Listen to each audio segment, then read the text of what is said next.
యూదులు అతని మీద కేసు పెడతారు.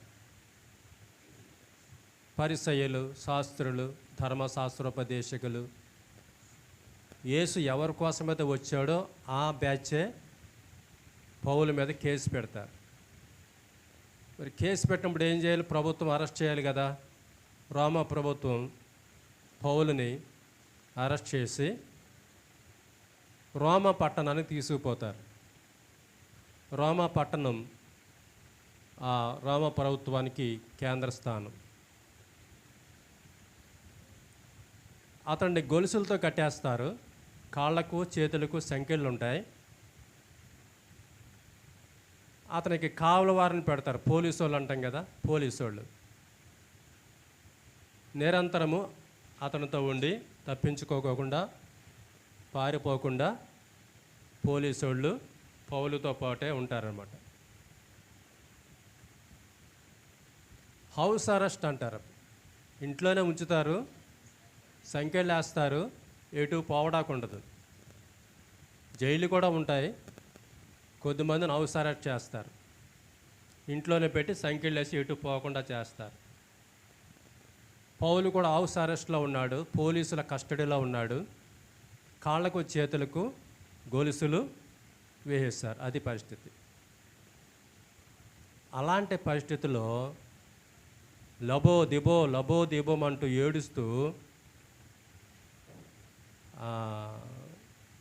ఆహాకారాలు చేయాల. కానీ పౌలు చెరసాల్లో ఉండి ఈ ఉత్తరం రాస్తున్నాడు ఫిలిప్పీ సంఘానికి. రాసి ఒక ఆయనతో పంపిస్తాడు. రోమా పట్టణానికి ఫిలిప్పీ పట్టణానికి మధ్య 1287 కిలోమీటర్ల దూరం. 1287 కిలోమీటర్ల దూరం. అంత దూరం ప్రయాణం చేసుకుంటూ రోమా నుంచి ఫిలిప్పీ పట్టణానికి పత్రిక వచ్చింది. ఈవేళ మన దగ్గరికి వచ్చింది. మనం ఎంత ధన్యులం అంతేనా? దేవుడు గొప్పవాడు, దేవుని వాక్యం గొప్పది. మరణం ఆయన బంధించుట అసాధ్యం. ఇందాక విన్నాం. దేవుని వాక్యాన్ని కూడా ఎవడు బంధించడానికి వీల్లేదు, అసాధ్యం. అది దేశాలు ఖండాలు దాటుకుని ఎక్కడో మారుమూల శ్రీనివాసపురం గ్రామానికి కూడా వచ్చింది, మన పల్లెటూరు కూడా వచ్చింది. దేవునికి వందనాలు చెప్పండి. అది సంగతి. ఈ పత్రిక ఎందుకు రాస్తాడంటే పౌలు చాలా శ్రమల్లో ఉన్నాడు, చెరసాల్లో ఉన్నాడు. రోమా ప్రభుత్వం క్రైస్తవులను చాలా హింస పెడతా ఉంది, బాధిస్తూ ఉంది. అలాంటి సందర్భంలో కూడా విశ్వాసంలో స్థిరంగా ఉండాలని, జారిపోకూడదని, నిశ్చలంగా ఉండాలని, ఎల్లప్పుడూ సంతోషంగా ఉండాలని, కష్టం వచ్చినా, నష్టం వచ్చినా, బాధ వచ్చినా, రోగమైనా, రొప్పైనా, సంఖ్యలైనా, కేసులైనా, గొడవలైనా, దెబ్బలైనా, చావైనా ఎల్లప్పుడూ సంతోషంగా ఉండాలని, శ్రమలు విస్తరించే కొద్దీ సువార్తను మరింతగా ఎక్కువగా ప్రకటన చేయాలని,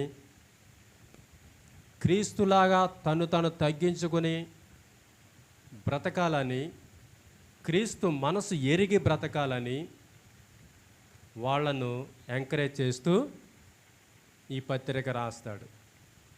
వాస్తవానికి జైల్లో పెట్టబడినటువంటి పౌలును పలకరించడానికి, అయ్యో పాపం పౌలా, నీకెన్ని తెప్పులు వచ్చినాయి పౌలా, అయ్యో ఎంత కష్టం వచ్చేసింది పౌలని జనాలు ఈయన దగ్గర రావాలా, ఈయన్ని ఓదార్చాల పౌలుని.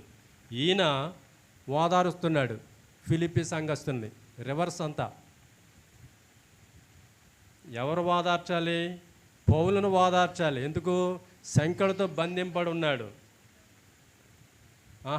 పౌలు ఓదారుస్తూ రాశాడు పత్రిక ఫిలిప్పీ సంఘానికి. నేడు మనల్ని కూడా ఓదారుస్తుంది ఈ పత్రిక, ఆదరిస్తుంది ఈ పత్రిక. దేవుని వాక్యం బలమైంది.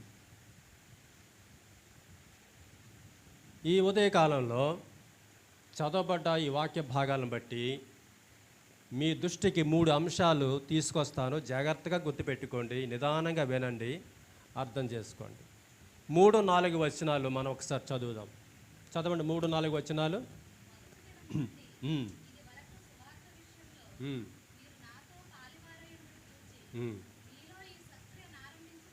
ఉమ్,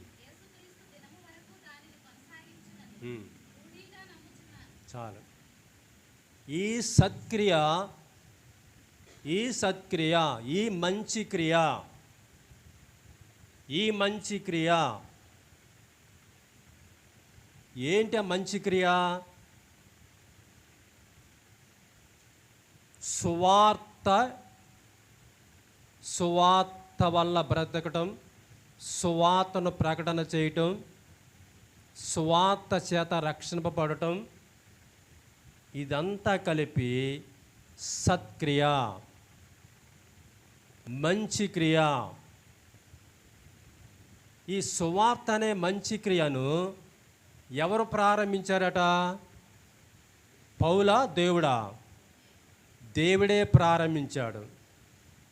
ఎవరిలో ప్రారంభించాడట? మీలో అన్నాడు పౌలు. ఫిలిప్పీ సంఘములో ప్రారంభించాడు.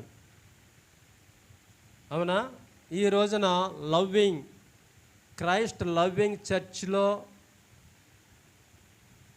ప్రారంభించాడు అనుకోవచ్చా? వాళ్ళకైనా మనకు కూడా అనేది, మనకు కూడా. అందుకే మన దగ్గర ఉంది వాక్యం.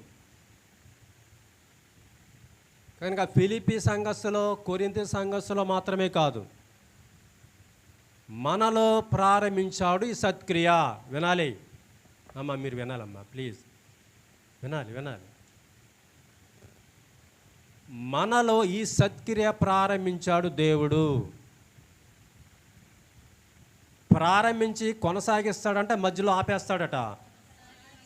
కొనసాగిస్తాడంట. అమ్మో ఇంత దాకా తీసుకొచ్చానిక నా వల్ల కాదు, వదిలేస్తానా అని చేతులు ఎత్తేసే దేవుడు కాదు. ప్రారంభించాడట, కొనసాగిస్తాడట, ముగిస్తాడా?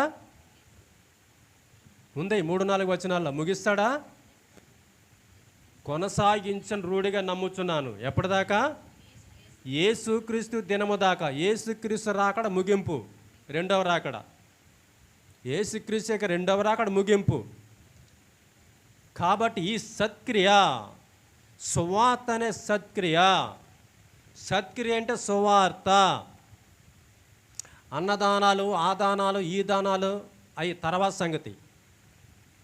అసలు సత్క్రియ, అసలు మంచి క్రియ, అసలైన సత్క్రియ అంటే ఏంటంటే అది సువార్త. ఈ సువార్తను దేవుడే ప్రారంభించాడు, మనలో ప్రారంభించాడు, మనలో కొనసాగిస్తాడు. క్రీస్తు వచ్చేదాకా కొనసాగించి ముగిస్తాడు. మధ్యలో కాడి వదిలేయడు, మనల్ని అర్ధంతరంగా మధ్యలో వదిలేయడు. ఇక నా చేత కాదు బాబు అనుకొని అసమర్థుడు కాదు. రైట్? కాబట్టి 3 అంశాలు ఉదయకాలం గుర్తుపెట్టుకోండి.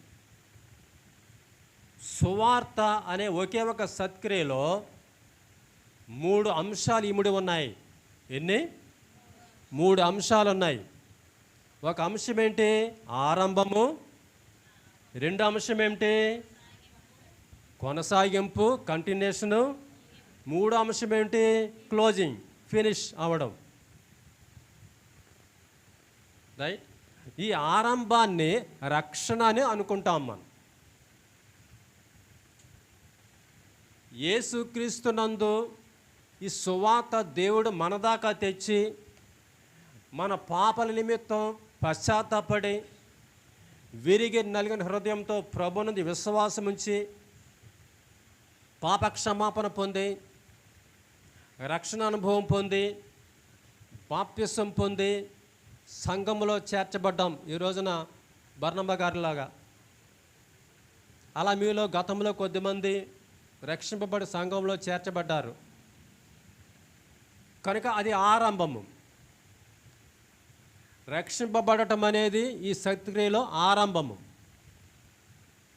సత్క్రియ అనే ఒక సత్క్రియలో ఆరంభం ఏంటి? రక్షింపబడటము, సాల్వేషన్ అంటాము, లేక జస్టిఫికేషన్ అంటాం, నీతిమంతుడిగా తీర్చబడడం. రక్షింపబడటము ఒక్కసారే జరిగే ప్రక్రియ, మాటి మాటికి జరగదు. మాటి మాటికి బాప్తిస్మాలు తీసుకోకూడదు, ఒక్కసారే జీవితంలో. మనిషి ఒక్కసారి అమ్మ కడుపులోంచి పుడతాడు, మాటి మాటికి పుట్టడం, అంతే కదా. పాపి రక్షింపబడడం కూడా నూతన జన్మతో పోల్చింది వాక్యం. కాబట్టి ఒక పాపి రక్షింపబడటం అనేది జీవితంలో ఒకసారే జరుగుతుంది, మాటి మాటికి జరగదు. అర్థమైందా? మాట మాటికి రక్షణ పొందటం, మాట మాటికి బాప్తిసం తీసుకోవటం అలాంటిది ఉండదు. పుట్టుక ఒకసారే, అది భౌతిక పుట్టుకైనా ఆత్మ పుట్టుకైనా ఒక్కసారే. కనుక ఆరంభం ఒకటే, జస్టిఫికేషన్ ఒక్కసారే జరుగుతుంది, రక్షణ పొందటం ఒక్కసారే జరుగుతుంది, సాల్వేషన్ ఒక్కసారే జరుగుతుంది జీవితంలో. అది ఆరంభం. మరి ఆరంభం ఉంటే కొనసాగింపు ఉండాలి కదా, కొనసాగింపు ఉంటే ముగింపు ఉండాలి కదా, ఉండాలా? ఒక అబ్బాయి ఇప్పుడే పుట్టాడు అమ్మ కడుపులోంచి, పుట్టుక అయిపోయిందా? మళ్ళీ రేపు కూడా పుడతాడా? రేపు కూడా పుడతాడు ఆడే, మళ్ళీ పుట్టడు. రేపు ఎల్లుండా, వచ్చే నెలలు, వచ్చే సంవత్సరాలు, వాటిని ఏమంటాం? అప్పుడు దాకా ఎదుగుతున్నాడు, ఏమంటాం? కొనసాగించటం అంటాం, ఎదగటం అంటాము. కాబట్టి పుట్టినవాడు ఏం చేయాలి? ఎదగాలి. ఎదగటం కోసం అమ్మ పాలు గట్రాయి పట్టిస్తూ ఉంటుంది. వయసు ఎదిగాక అన్నం పెడుతుంది, ముక్కలు పెడుతుంది, మాంసం పెడుతుంది, అన్నీ పెడుతుంది. ఎదుగుతారు. ఆఖరణ ఒక ముగింపు అంటూ ఉంటుంది, ఒక మరణం. చనిపోయాక పరలోకానికి వెళ్ళటమో నరకానికి వెళ్ళటమో. కాబట్టి సత్క్రియలో మొదటి అంశం ఏంటి? రక్షింపబడటము, లేక మారుమనసు పొందటము, లేక నీతిమంతుడిగా తీర్చబడటము. మీలో కొద్దిమంది నీతిమంతులుగా తీర్చబడ్డారు, మీలో కొద్దిమంది రక్షింపబడ్డారు, మారుమనసు పొందారు, బాప్తిసం పొందారు, దేవునికి వందనాలు. అయితే కొద్దిమంది ఇంకా ఆరంభమే చేసుకోలేదు జీవితంలో. వస్తున్నారు పోతున్నారు, వస్తున్నారు పోతున్నారు, కానీ ఇంకా ఆరంభమే కాలేదు. అంటే ఇంకా కొంతమంది రక్షణే పొందలేదు. వారు ఉదయకాలం ఆలోచన చేసుకోండి. రక్షింపబడి ఉండాలి పక్కాగా. ఆదివారం రావడం పోవటం కాదు. తప్పకుండా ఒక వ్యక్తి నూతనంగా జన్మిస్తే తప్ప, క్రొత్తగా జన్మిస్తే తప్ప, రెండోసారి పుడితే తప్ప అతడు పరలోకం చూడడు, పరలోకానికి వెళ్ళడని వాక్యం ఘంటాపదంగా చెబుతుంది. కాబట్టి మీలో ఇంకా ఎవరన్నా రక్షణ పొందకపోతే గనక, మారుమనసు పొందకపోతే గనక ఇదే సమయం, ఇదే అనుకూల సమయం. వాళ్ళు జాగ్రత్తగా ఆలోచన చేసుకోండి. ఎందుకంటే జీవితం నీదే, రైట్? దేవుని సత్క్రియ దేంతో ప్రారంభించబడుతుంది? రక్షణతో ప్రారంభించబడుతుంది. ఒకసారి కొంతమంది యూదులు వచ్చి ప్రభు దగ్గరికి, మరి సత్క్రియలు చేయాలంటే మేము ఏం చేయాలి? నిత్య జీవం పొందాలంటే ఏం చేయాలి?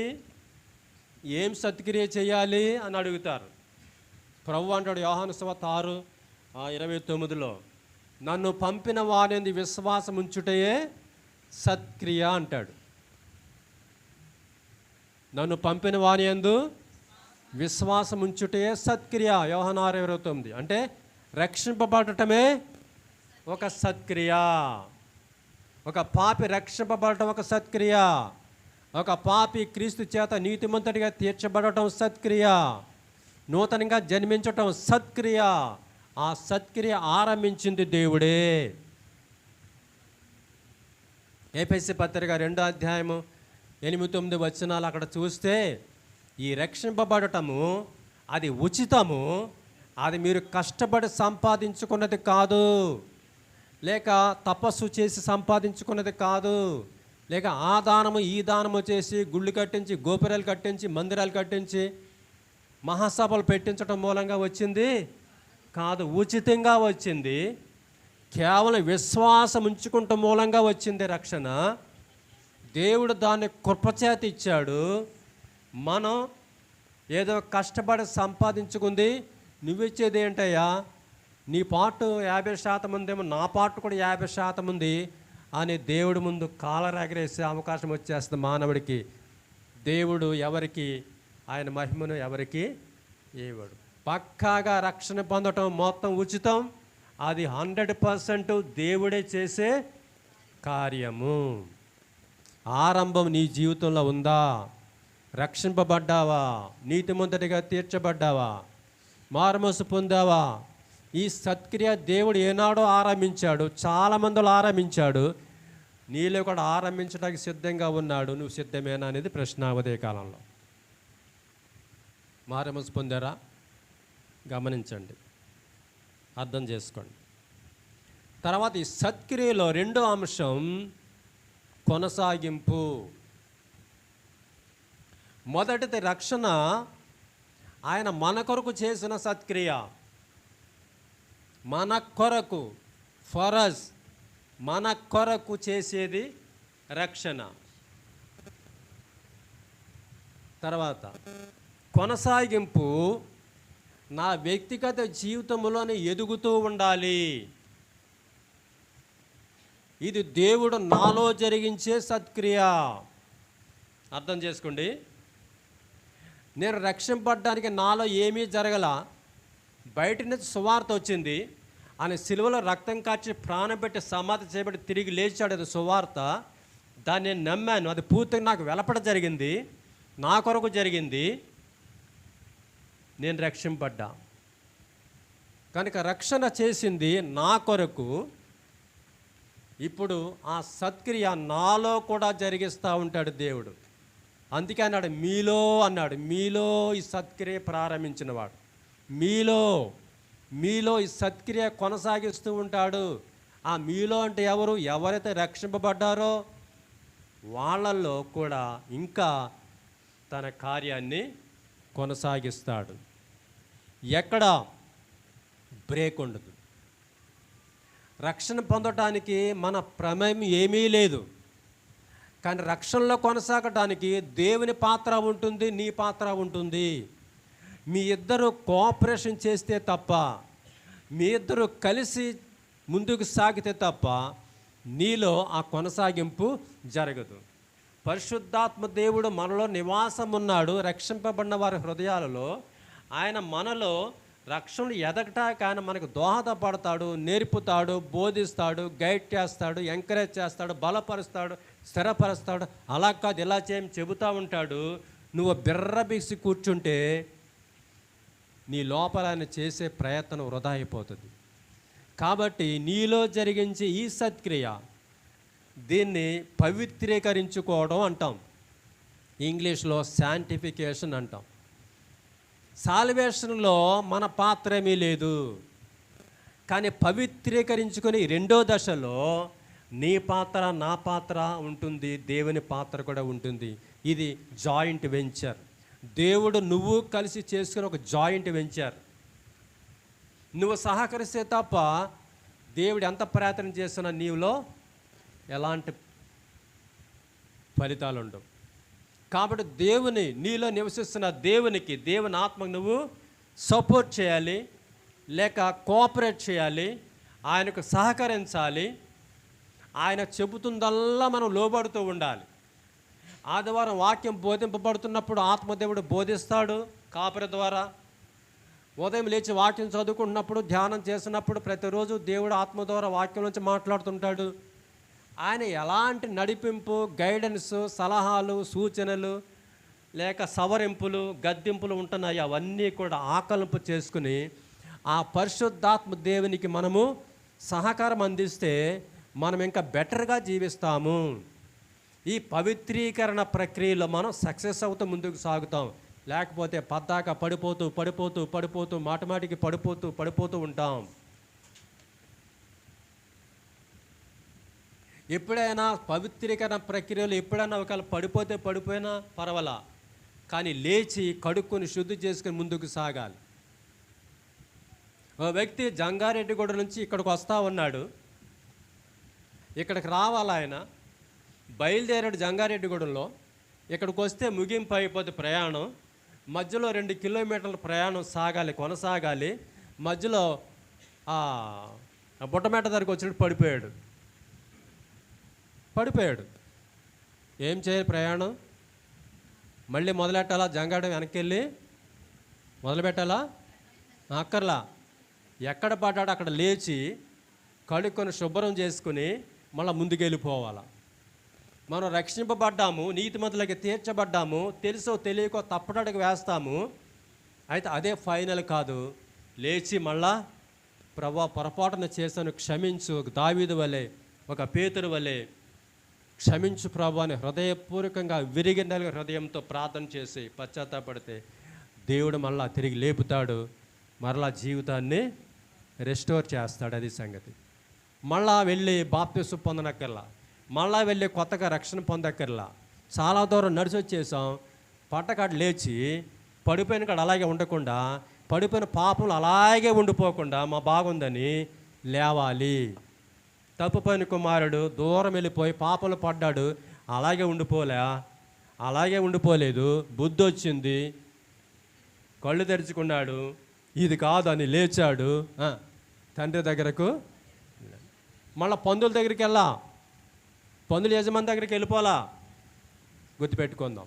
అలాగే పాపం చేయటానికి లైసెన్స్ ఏం లేదు. తెలవక చేస్తాం, తెలియక చేస్తాం, ఎరక్క చేస్తాం. ఒక్కోసారి కుంగుపోనక్కర్లా. ఒక ఉత్తరవాది, ఒక లాయర్ మనకున్నాడు. ఆ లాయర్ యేసుక్రీస్తు. ఆ లాయర్ మన తరపున జడ్జి గారి దగ్గర వాదిస్తాడు. అయ్యా తండ్రి, ఆ పడిపోయాడే, రక్షింపడ్డాడు కదా, పడిపోయాడే, ఆ పడిపోయిన దానికి కూడా నీకు వెల చెల్లించాను కదా సిలువలో, క్షమించు తండ్రి అంటాడు యేసయ్య. మన లాయర్ ఆయన. మన లాయర్ మన తరపున వాదిస్తాడు. కాబట్టి ఎవరన్నా రక్షింపబడి పడిపోతే దిగులు చెందొద్దు, అలాగని అక్కడే ఉండిపోవద్దు. లేవాలి. లేచి యేసు రక్తంలో, యేసు వాక్యం మళ్ళీ కడిగి శుద్ధి చేసుకొని మళ్ళీ ముందుకు ప్రయాణము ముగింపు దశకు వెళతా ఉండాలి. అది వాక్య సూత్రం. కాబట్టి కొనసాగింపు ప్రక్రియ లేక శాంటిఫికేషన్ ప్రక్రియలో ఎంతమంది పాత్ర ఉంటుంది? దేవుని పాత్ర ఉంటుంది, రక్షింపబడిన నీ పాత్ర కూడా ఉంటుంది, నా పాత్ర ఉంటుంది. రక్షణ పొందినప్పుడు నీ పాత్ర ఉందా? లేదు. మొత్తం దేవుడే చేశాడు రక్షణ కార్యం సిలువలో. పవిత్రీకరణలో నీ పాత్ర ఉంటుంది, దేవుని పాత్ర. ఇద్దరు కలిసి ప్రయాణం సాగాలి. ఆయన పరిశుద్ధాత్మ దేవుడు మనలో నివాసం ఉండి మనల్ని ముందుకు నడిపిస్తాడు. కాబట్టి మనం పవిత్రీకరించి దేవుని కొరకు యథార్థంగా బ్రతకటం అనేది మనకి నేర్చుకోవాలి. ఇక్కడ కొన్ని వచనాలు పౌలు ప్రస్తావిస్తూ ఉన్నాడు. పవిత్రంగా బ్రతకటం ఏంటో పౌలు ఇక్కడ ప్రస్తావిస్తూ ఉన్నాడు. చూడండి 10వ వచనం. 10వ వచనం.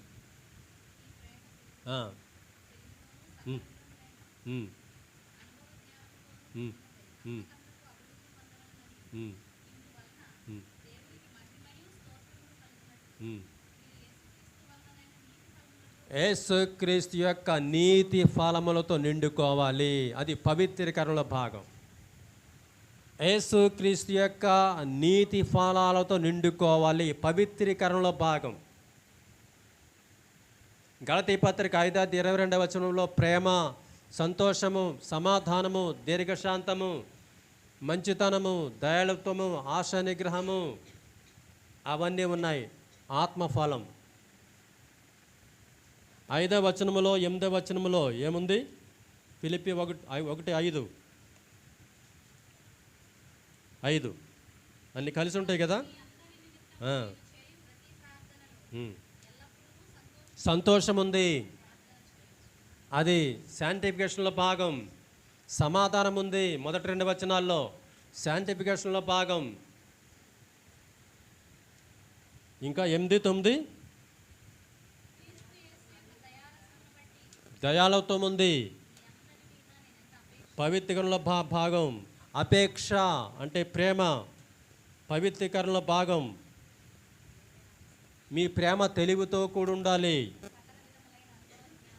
సకల విధాలైన అనుభవ జ్ఞానముతో ఉండాలి, వాక్య అనుభవ జ్ఞానముతో ఉండాలి. నీతి ఫలములతో నిండుకోవాలి. పవిత్రీకరణలో భాగం. ఉందా మనకి నీతి? మన నీతి కాదు, క్రీస్తు నీతి, ఆత్మనీతి. వాక్యపు నీతి కలిగి జీవించాలి రక్షింపబడిన వాళ్ళు. నీతి తప్పి బ్రతకూడదు రక్షింపబడిన వాళ్ళు.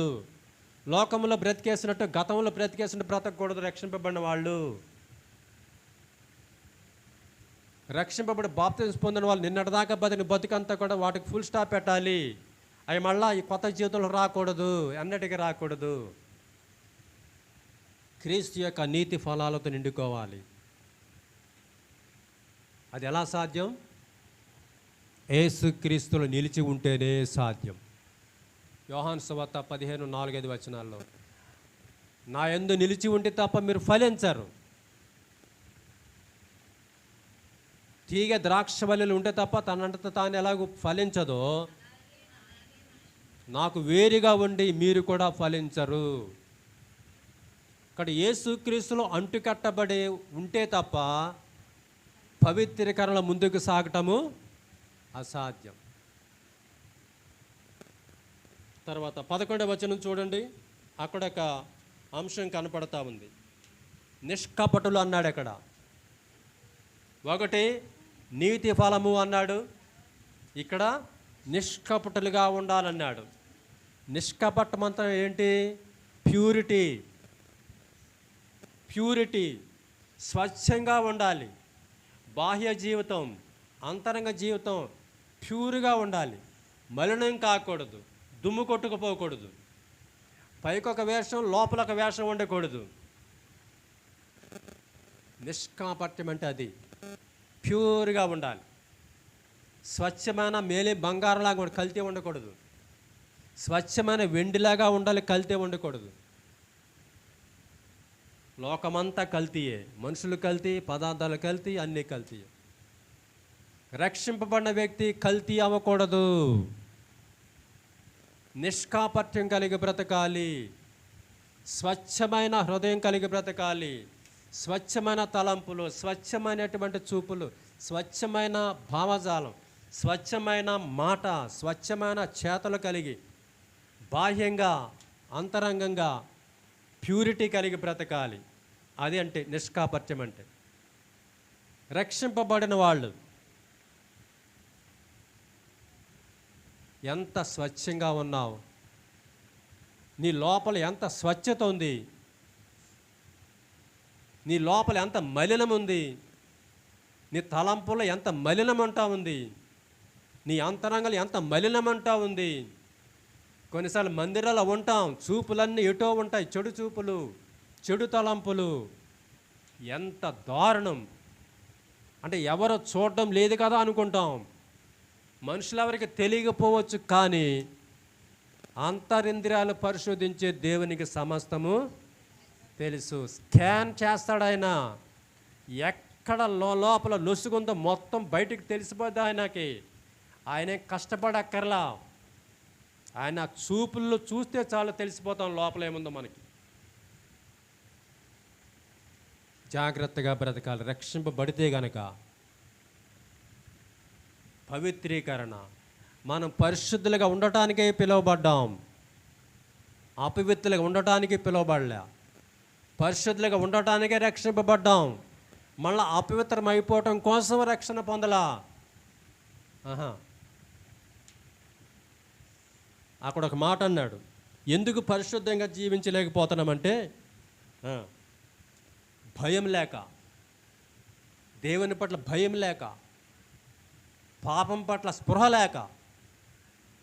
పాపము పుణ్యము రెండు ఒకలే కనిపిస్తాయి. భయం లేక, లోపల ఎవరికి తెలియకుండా ఈ పాపం చేస్తున్నాను, ఈ తలంపులు ఉన్నాయి, చెడు తలంపులు, దేవుడు శిక్షిస్తాడేమో, దేవుడు మందలిస్తాడేమో అని గద్దిస్తాడేమో అనే భయం లేక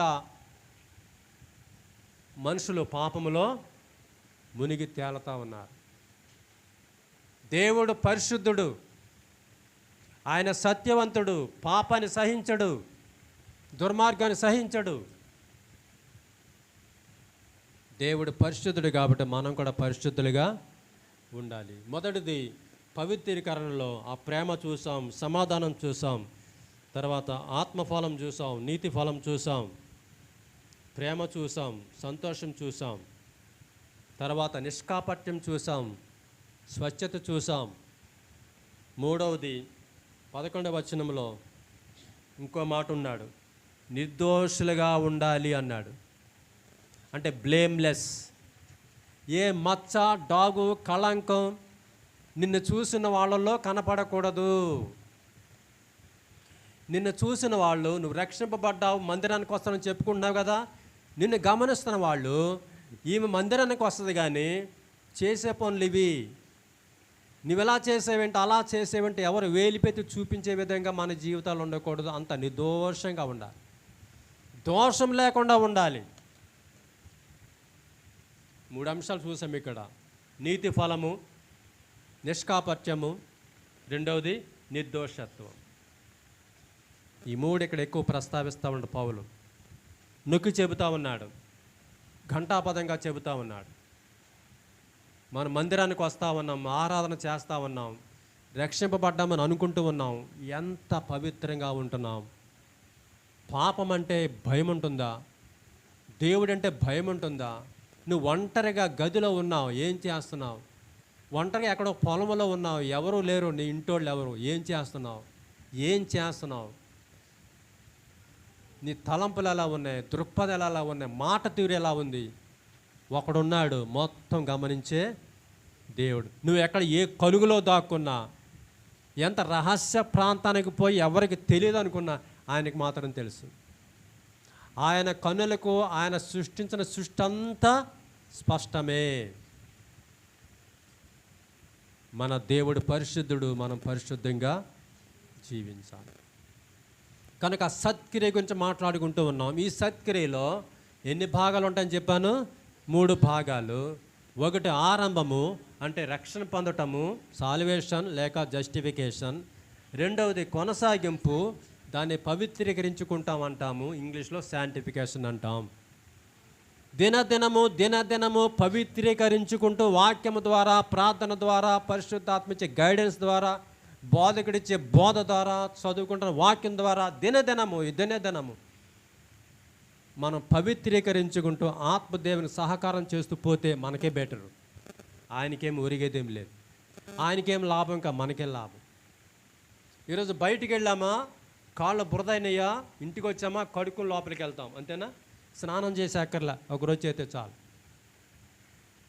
కనుక ఎక్కడ మురికి అంటుందో, అది కాళ్ళక, మెదడుక, హృదయానిక, తలంపులుగా, చూపులుగా ఎక్కడ బురద అంటుతుందో, ఎక్కడ మలినం అంటుందో, ఎప్పటికప్పుడు క్రీస్తు వాక్యము చేత, క్రీస్తు రక్తం చేత కడిగేసుకుంటూ పోవాలా. ఆ వెసులుబాటు ఉంది. దేవునికి వందనాలు చెప్పండి నిజంగా చేతులెత్తి. ఆ వెసులుబాటు ఉంది, ఎప్పటికప్పుడు కడుక్కునే వెసులుబాటు ఉందయ్యా మనకి. అలాగని పాపం చేసామని చెప్పట్లే, నేను చేయకూడదు. కానీ ఎక్కడైనా మురికయ్యే అవకాశం ఉంటుంది, ఎక్కడైనా మలినమయ్యే అవకాశం ఉంటుంది. సహజంగా రక్తమాంసాలతో ఉన్నాం, కానీ మనకు వెసులుబాటు ఉంది. మనకు గంగాళంలో నీళ్లు పెట్టి ఉంచాడు వెళ్ళగానే కడుక్కోటానికి. ఆ గంగాళం నీళ్ళు దేవుని వాక్యమే. మనకు ఉత్తరవాది కూడా ఉన్నాడు, జడ్జి దగ్గర వాదన చేస్తాడు. నేను రేపు చేయబోయే పాపం కోసం కూడా ఆయనకు వాళ్ళ రక్తం కార్చడానికి తండ్రి గారు అంటాడు లాయరు. అన్ని పాపాల కొరకు తెలియక ఎల్లుండి నువ్వు చేయబోయే పాపం కొరకు కూడా చేయబాకుండా ఎల్లుండి పాపం ఒకవేళ పొరపాటు జరిగితే కనుక దానికోసం కూడా 2027 సంవత్సరం నువ్వు తెలియక ఏదైనా పాపం చేసే దానికోసం కూడా గతము, ప్రస్తుతము, భవిష్యత్తులో అన్ని పాపాల కొరకు ప్రాయశ్చిత్తం చేసేస్తాడు ఆయన. ఆయన అదే వాదిస్తాడు తండ్రి దగ్గర, జడ్జి దగ్గర, ప్రభువైన యేసుక్రీస్తు, ప్రభువా ఈ పాపం కోసం కూడా రక్తం కార్చేసేగా, వేల చెల్లించేగా, క్షమించు. లేచాడు, అక్కడే ఉండిపోవాలా, ప్లీజ్ క్షమించు అంటాడు లాయర్ గారు.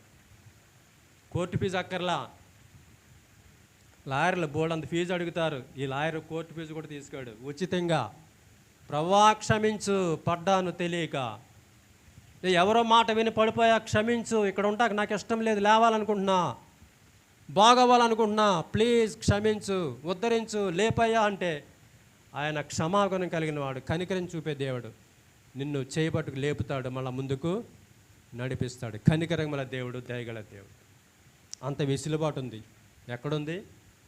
ఎక్కడా లేదు, ఏ మతంలో లేదు, ఏ మతంలో లేదు. తర్వాత మూడవది, ఒక 5-10 నిమిషాలు ముగిస్తాను. మూడవది, దేవుడు ప్రారంభించిన సత్క్రియల మూడవది దేవుని సువార్త చేయటం, రక్షణ పొందటము. ఆయన మన కొరకు చేసిన సత్క్రియ పవిత్రీకరించుకోవడము ఆయన మనలో చేస్తున్న సత్క్రియ. రక్షింపబడిన ప్రతి విశ్వాసి సువార్త సేవ చేయటం మన ద్వారా దేవుడు చేసే సత్క్రియ. ఒకటి మన కొరకు రక్షణ, పవిత్రీకరణ, శాంటిఫికేషన్ మనలో, దేవుని సేవ మన ద్వారా, త్రూ అస్, మన ద్వారా. ఈ మూడు మొత్తంగా కలిపి ఒకే ఒక సత్క్రియ, అది సువార్త. కొంతమంది రక్షింపబడి పవిత్రీకరణ సాగకుండా అక్కడే బ్రేక్ అయిపోతారు, తప్పు. కొంతమంది రక్షింపబడి తను పవిత్రంగా చక్కగా జీవిస్తూ సువార్త సేవ అనే మూడో అంశాన్ని బ్రేక్ చేస్తారు, అందులో పాల్గొనరు, అది కూడా తప్పే. అంటే దేవుని సమగ్రమైన మూడింతల రక్షణ అనే సువార్త అనే ప్రణాళికను బ్రేక్ చేస్తున్నాం, ముక్కలు చేస్తున్నాం అన్నమాట, మూడు ముక్కలు అట్లాగా. కాబట్టి జస్టిఫికేషన్, శాంటిఫికేషన్, సర్వీస్ మూడు కలిపి దేవుని సత్క్రియ. రక్షింపబడి గుడిలోను ఇంటిలోను అక్కడే ఉండిపోబాకండి. నువ్వు ఎక్కడుంటే అక్కడ సువార్త చెప్పాలి, సువార్త ప్రకటించాలి, నశించిపోతున్న వారికి సువార్త చెప్పాలి. అది దేవుడు నీ ద్వారా జరిగించుకోవాలనుకున్న సత్క్రియ. పౌలు ఎంత సేవ చేశాడు, చెరసాలలో ఉండి కూడా, సంఖ్యలతో ఉండి కూడా, బంధకాల్లో ఉండి కూడా పౌలు తన దగ్గరకు వచ్చే వాళ్ళకి సువార్త చెప్పేవాడంట. చూడండి 12, 13, 14 చదివి ముగించుకుందాం. 12, 13, 14 అక్కడ ఫోకస్ చేద్దాం.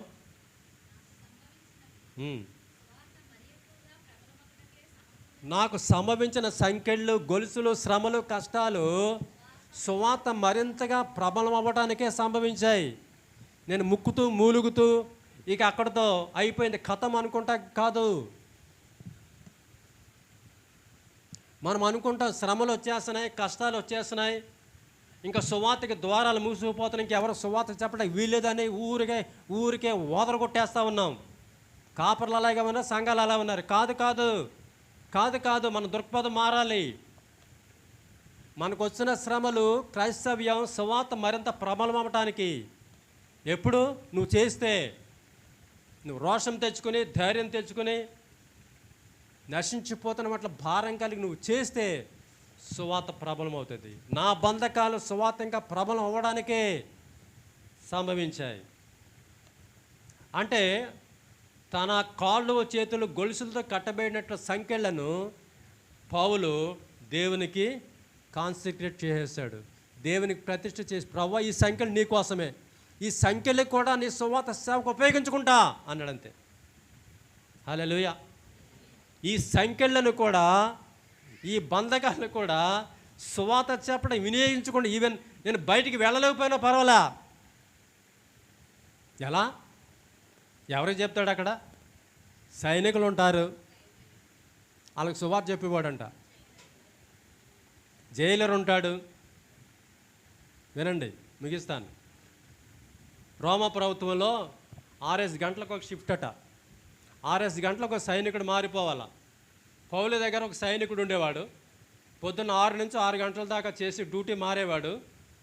పౌలు గారా అక్కడెక్కడి నుంచో వచ్చి ఇక్కడ బంధింపంటారు, ఏంటంటే ఏం చేశారు? దొంగతనం చేశారా? వ్యభిచారం చేశారా? ఏమన్నా చంపారా? అడుగుతారు కదా కామన్గా. జైల్లో పెట్టబడే వాళ్ళు అడుగుతారు, ఏమయ్యా ఏం చేసావయ్యా జైల్లోకి వచ్చావు? ఇలాగండి ఏమన్నా చంపేసానండి అంటాడు. చెప్తారు కదా, ఎందుకు చంపేసావంటే పలానా. పౌలు కూడా అడుగుతూ ఉండేవాడు అనమాట సైనికుడు, ఏందా ఎందుకు వచ్చావా జైల్లోకి అంటే, నేనా యేసుక్రీస్తుని ప్రకటిస్తున్నానయా అని. ఏసా? ఆయన ఎవరు? యేసు అనే రక్షకుడు, ఆయన సిలువలో మనందరికీ రక్తం కాచి ప్రాణం పెట్టి సమాచారం తిరిగి లేచాడు. ఆయన నమ్ముకుంటే తప్ప రక్షణ లేదు, ఆయన నామంలోని రక్షణ అని చెప్పేవాడు సైనికుడికి. చాలా సువార్త. 6 గంటలు డ్యూటీ అయిపోయాక ఇంకో సైనికుడు వచ్చాడు డ్యూటీలకి, ఆడికి అదే చెప్పేవాడు. అలా రోజుకి 24 గంటలు. ఎంతమంది వస్తారు రోజుకి పౌలు దగ్గరికి? 4. రోజుకి 4 చెప్పేవాడు సువార్త. జైల్లో ఉండి గొలుసులతో ఉండి సిగ్గేస్తుంది నాకు కూడా సిగ్గేస్తుంది. ఎన్ని అవకాశాలు చుట్టూతో ఉన్న మనం నోరెప్పం, మాట్లాడం సువార్త చెప్పడానికి మాట్లాడడం. ఎక్కడ వేసిన గొంగలు అక్కడే. అసలు ఆ సంఘం ఎంత మౌనంగా ఉంటుందంటే, ఇంతకాలమా 2% వేల సంవత్సరాలలో సంఘం మౌనంగా ఉండి వచ్చిన దౌర్భాగ్యం ఇది.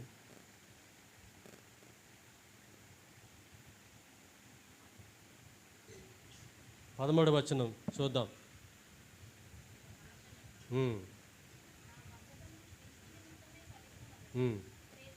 ప్రేతోర్యం అంటే సైనికులు, వాళ్ళకు కూడా తెలుసు అన్నాడు. ఇక్కడ సైనికులకి చెప్పాడు సువార్త. ఒక్కో సైనికుడు గొలుసులతో గట్టిగా పట్టుకొని పౌలు ఎక్కడ కదలకుండా పట్టుకోవాలి, డ్యూటీ అది, పారిపోకుండా. అంటే ఎంత క్లోజ్గా ఉన్నాడు ఒక సైనికుడు పౌలుకి, ఎంత చక్కగా చెప్పేసేవాడు.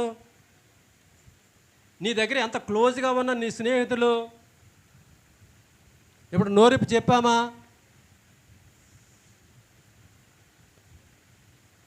తర్వాత ఇంకెవరికి తెలుసుంట? తక్కిన వారికి అన్నాడు చూడండి. ఈ తక్కిన వాళ్ళు ఎవరు? వీళ్ళు ఎవరంటే కైసరు గవర్నమెంట్లో ఆఫీసర్లు ఉంటారు కదా, ఉంటారా? సూపరింటెండెంట్, సీనియర్ అసిస్టెంట్, క్లర్క్ ఉంటారు కదా, అయితే మినిస్టర్లు ఉంటారు కదా, వీళ్ళకి పురమాయించే ఉంటా కైసరు. అరే ఈ క్రైస్తవ్యం రోజు రోజుకి ఎక్కువైపోతూ ఉంది, అసలు ఆ పౌలు కొంచెం ఎంక్వైరీ చేయండి, ఏంటి వాళ్ళకి మతం యొక్క సిద్ధాంతాలు ఏంటి, ఇంత సంఖ్య పెరిగిపోతూ ఉంది, మన పీఠానికి అధికారానికి రాజకీయానికి ఇబ్బంది అవుద్దేమో అని కైసరు కొన్ని పురమాయించేవాడట. ఎవరిని? ఆయన దర్బార్లో ఉండే అధికారుల్ని. సైనికులే కాదు, వీళ్ళు కూడా వెళ్ళి, పౌలా ఏంటి మీ మతం సంగతి అంటే చెప్పు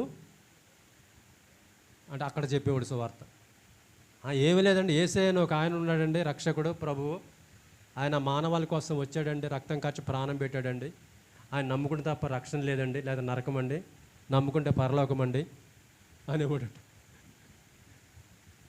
అసలు ఆశ్చర్యం వేస్తూ ఉంది, సిగ్గేస్తుంది ఒక్కోసారి. అంటే ఎంత పాజిటివ్ దృక్పథం. సంఖ్యలలో ఉండి ఆ గొలుసులు కాళ్ళు చేతుల్ని ఊరికే రాపిడి చేస్తామంటే, రక్తాలు కారుతూ ఉంటే, నొప్పి వచ్చేస్తామంటే, గాయాలు అవుతూ ఉంటే, ఓ పక్క సైనికుడు దగ్గర ఉన్నాడు, 6 గంటల పాటు ఆడికి సువార్త చెప్పాడు. ఈలోగా కైసర్ దర్బార్ నుంచి ఒక ఆఫీసర్ వచ్చేవాడు, పౌలా ఏంటి ఏంటి ఏంటి సంగతి అండి, మీ మతం ఉద్దేశాలు ఏంటి అని అడిగేవాడు. అది ఆసరా తీసుకుని సువార్త చెప్పేవాడు. కాబట్టి సైనికులకి తెలుసు, ఈ తక్కిన వాళ్ళకి కూడా తెలుసు నేను ఎందుకు బంధింపడ్డాను. ఎంత స్వేచ్ఛగా ఉన్నటువంటి అనానుకూల పరిస్థితుల్ని, దాపురించిన ప్రతికూల పరిస్థితుల్ని పాజిటివ్గా ఎంచుకున్నాడు. అది ఉండాలి కాపరులకు, అది ఉండాలి విశ్వాసులకు. అప్పుడు సువార్త వ్యాపకం ఎక్కువ జరుగుతుంది. దేవుడు మన ద్వారా జరిగించే సువార్త ఒక సత్క్రియ. అర్థమైందమ్మా? ఇప్పుడు నువ్వు ఎక్కడున్నావు? ముగించేస్తా, ప్రార్థన చేసుకుందాం. ఎక్కడున్నావు? ఎన్ని సత్క్రియలు? 3 1 సత్క్రియలు? 1 3 అంటుంది ఎవరు? సత్క్రియ 1. ఈ సత్క్రియలు అనలేదు పౌలు 3 4 వచనాలు. ఈ సత్క్రియ ఓన్లీ 1, ఒక సత్క్రియే. అందులో 3 అంశాలు మనం విడదీసి చెప్పుకున్నాం. 3 కలిపి ఒకే సత్క్రియ అని చెప్పా. వచ్చిన చిక్కేంటంటే మన వాక్యం సరే అర్థం కాదు. రక్షింపడ్డాను, పవిత్రంగా బతుకుతున్నా చాలు, 3వ ముక్క తగ్గొట్టేశాం. నీ ద్వారా దేవుడు జరిగించుకునే సత్క్రియ.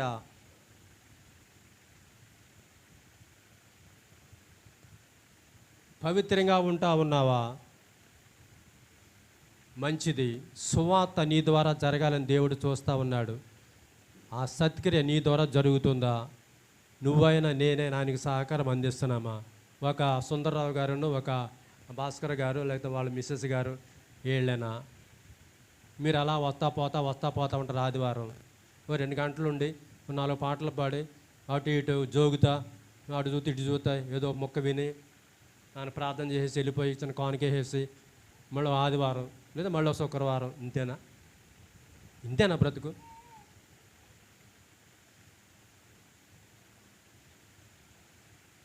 సువార్త చెప్పండి మీ ఇంటి వెనకాల వాళ్ళకి, ఇంటి ముందు వాళ్ళకి, మీ ఫ్రెండ్స్కి, నీతో కలిసి పనిచేసే వాళ్ళకి సువార్త చెప్పండి.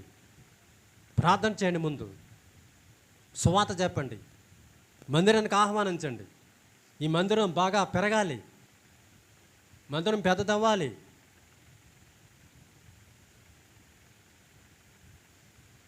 ఇలా ఉంటే ఎలాగా? ఈశ్వరం అనుకుంటుంటే ఎలాగా? లేద్దాం, పౌరుషం తెచ్చుకుందాం. ఇంకా ఎవరు రక్షింపబడకపోతే ఇదే మంచి సమయం. రక్షింపబడండి. రక్షింపబడితే పవిత్రికల్లో కొనసాగండి. పవిత్రికలు కొనసాగుతుంటేనే దేవుని రాజ్యవ్యాప్తిలో సేవలో పాల్గొనండి. ఈ 3 జరిగితేనే, 3 ఉంటేనే ఒక జీవితంలో ఒక సత్క్రియ, ఫుల్ ప్లెడ్జ్డ్ సత్క్రియ. లేకపోతే ఆ సత్క్రియను నువ్వు ముక్కలు చేస్తున్నట్టు. ముక్కలు చేయొద్దు. ప్రార్థన చేసుకుందాం. తలలు వంచండి, తలలు వంచండి, ప్రార్థన చేసుకుందాం.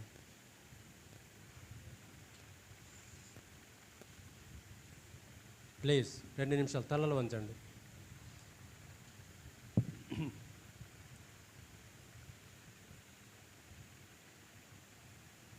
జడలు వేసుకుందాం, తలలు వంచండి.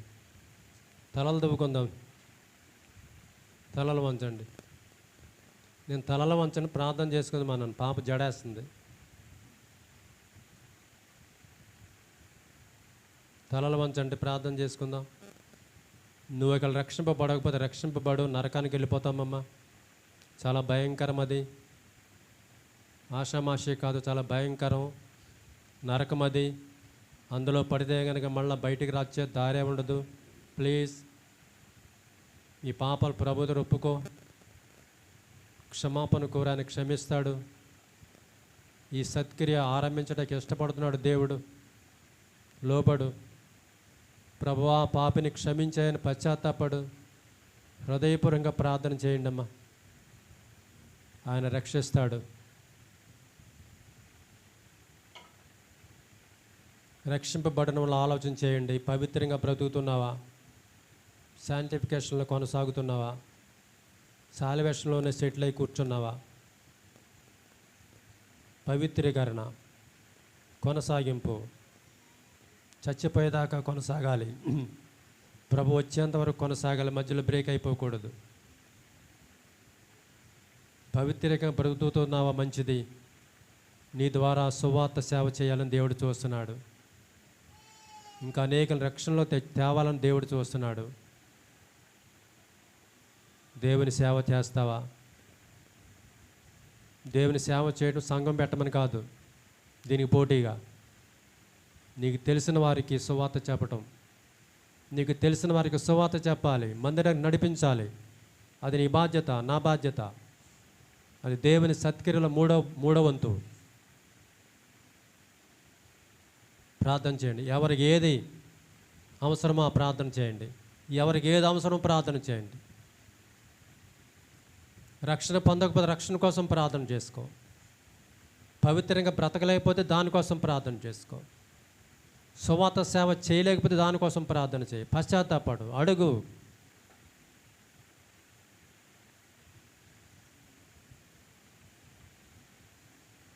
ప్రభు చూస్తున్నాడు, వింటున్నాడు. మౌనంగా ఉండొద్దు.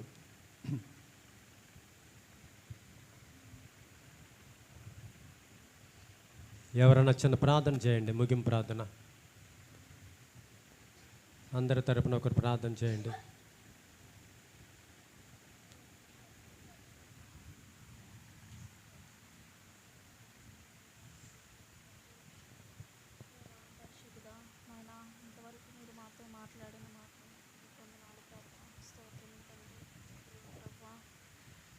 నాయనా మీరు మాకు బోధించిన సంగతులను బట్టి మీకే వందనాలు ప్రభువా. కృతజ్ఞతలు స్తోత్రాలు చెల్లించుకుంటున్నాం తండ్రి. దేవా ప్రభువా,